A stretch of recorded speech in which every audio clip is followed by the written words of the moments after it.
ಹೊರಗಡೆ ಅತ್ಯಂತ ಗಟ್ಟಿಯಾಗಿ ಕಾಣೋ ವ್ಯಕ್ತಿಯೇ ಒಳಗಡೆ ಅತಿ ಹೆಚ್ಚು ನೊಂದಿರ್ತಾನೆ. ಯಾಕಂದ್ರೆ ಅವರು ಜೀವನದಲ್ಲಿ ತುಂಬಾ ಬಾರಿ ನೋವು ಅನುಭವಿಸಿದವರಾಗಿರ್ತಾರೆ.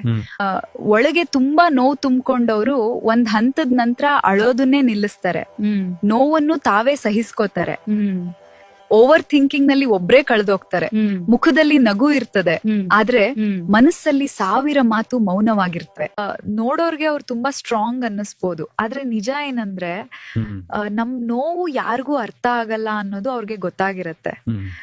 ಅದಕ್ಕೆ ತಮ್ಮ ಪ್ರಾಬ್ಲಮ್ಸ್ ಅನ್ನ ಬೇರೆ ಯಾರ ಹತ್ರ ಹೇಳೋದನ್ನ ನಿಧಾನವಾಗಿ ಕಡಿಮೆ ಮಾಡ್ಬಿಡ್ತಾರೆ.